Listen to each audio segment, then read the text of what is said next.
that, of course, is a story for another day, and I'll see you, and we'll talk about that down the road.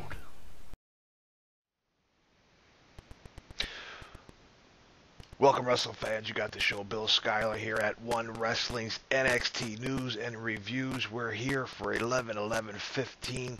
We opened up with a recap from last week's situation where Samoa Joe put the boots and beat down the NXT champion Finn Balor. And then our first match of the evening was upcoming with Perfect 10, Ty Dillinger going up against the Lone Wolf Baron Corbin. But there would be no match as the bell didn't get a chance to ring before Apollo Crews stormed the ring, taking it and laying it all up and down Baron Corbin, whipping his tail from one side of the ring to the other, to the point that Baron Corbin actually escaped the ring, ran away, and showing his first sign of weakness since he's been in NXT. Very shocking for a manager booking as your monster heel to run away from Apollo Crews. I'd have rather seen those two just slug it out and fight each other all the way into the back or do whatever, but that's why I'm not the booker and they are.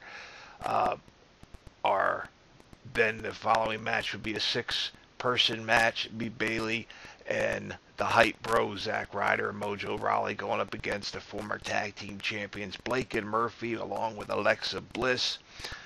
Good match, back and forth. As you know, this is not an intergender match, whereas the guys are not wrestling the girls.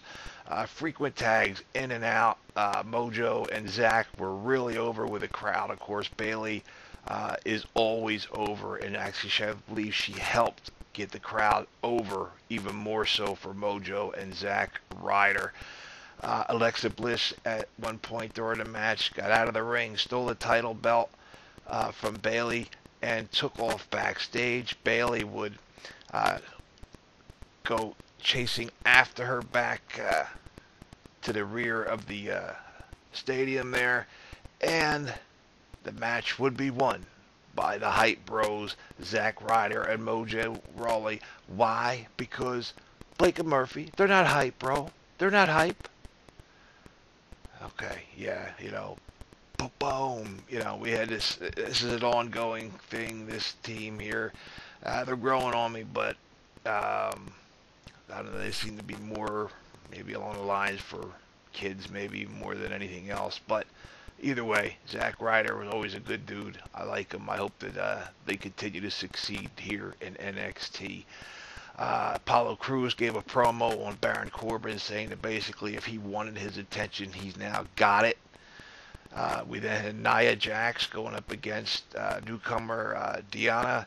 This was a squash match. Squash match indeed. That combo spine buster leg drop. Boom. Your winner, Nia Jax, who will be facing Carmella next week on NXT.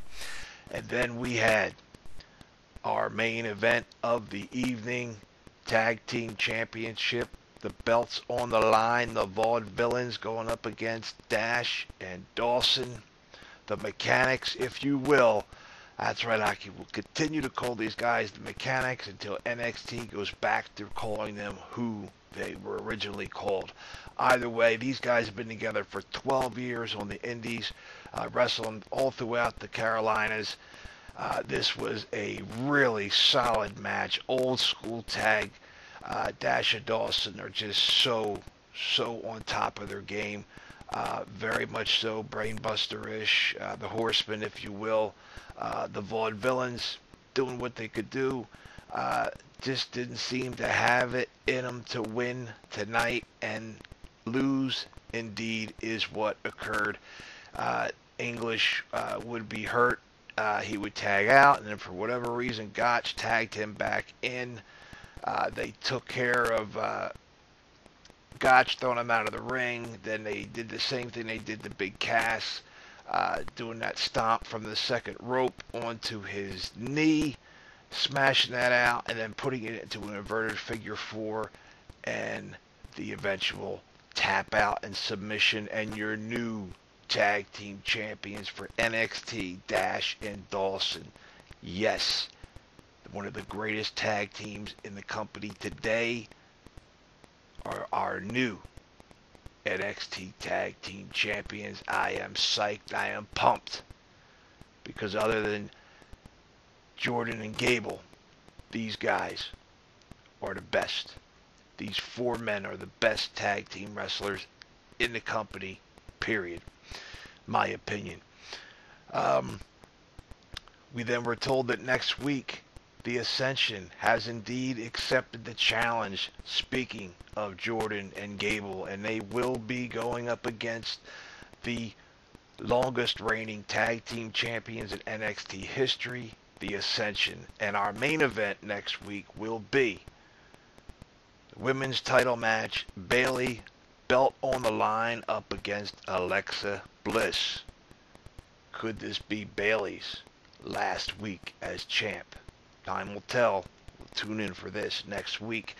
We then had the end of the evening, Samoa Joe coming out to explain his actions last week against Finn Balor, basically saying that Balor came to you, basically coming to Samoa Joe, that is, asking him to be his tag team partner in the Dusty Rhodes Classic. He accepted that, and Joe's only request was that he would get a title shot for Balor's belt after the tournament. Balor agreed to this, and then GM Regal come out and announced they were having a battle royal for who would be going up against him for the title. And because he did not tell Regal no or give Joe his shot first, that Joe was taking things into his own hands, thereby his actions caused what happened last week. Basically, that Finn Balor screwed Finn Balor. Finn began his way out to the ring. Referees poured in from everywhere. I didn't realize they had that many referees in NXT, breaking these two up before they actually got to get into fisticuffs. They would separate the two, but Joe would break through again and take down Finn Balor for the second week in a row, put him in the rear naked choke, taking him down and putting Finn Balor out unconscious, stands over top of him, lays that title belt out on him one more time. And now the question will be, where do we go next with Samoa Joe and Finn Balor?